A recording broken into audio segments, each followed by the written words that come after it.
Hey guys, Gary, grateful recovering alcoholic and drug addict.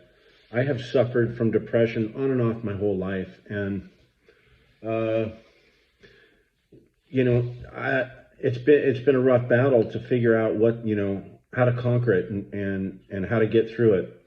And here's the best thing that I could say.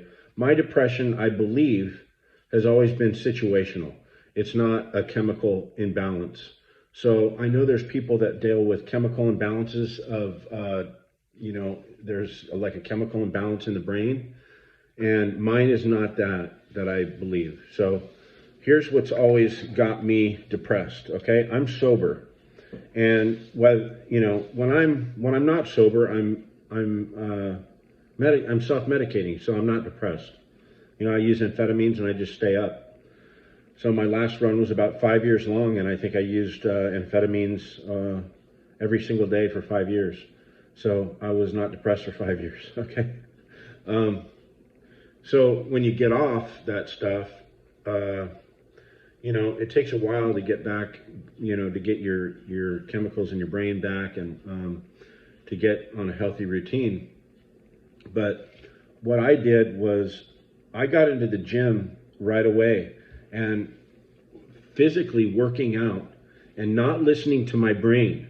So when that alarm clock goes off, in order to stay not depressed, right? In order to keep out of that funk, I get up when that alarm clock goes off and I get my ass to the gym.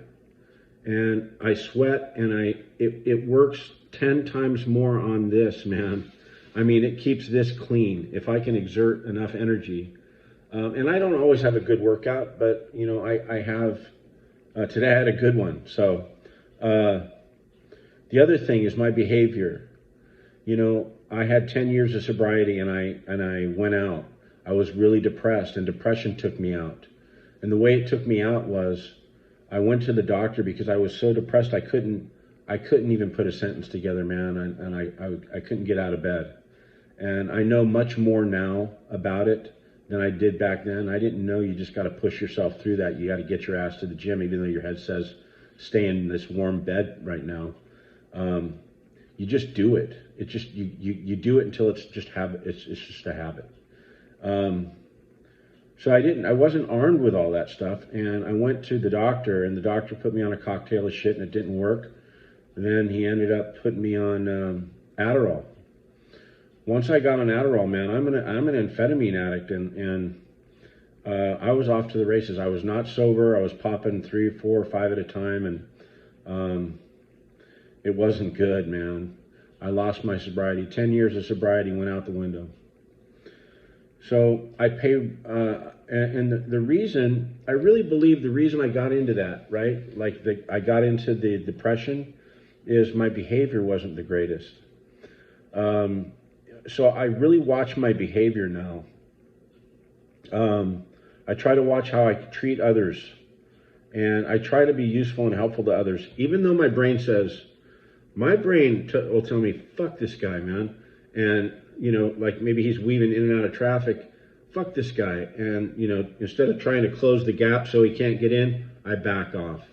And I try to think of it in a different way than I would usually process it. Like, you know what, this guy's probably late to work. Maybe I'll back off and let him get to work a little safer instead of mixing up. And I don't do it perfectly, man, because, I could be very temperamental too.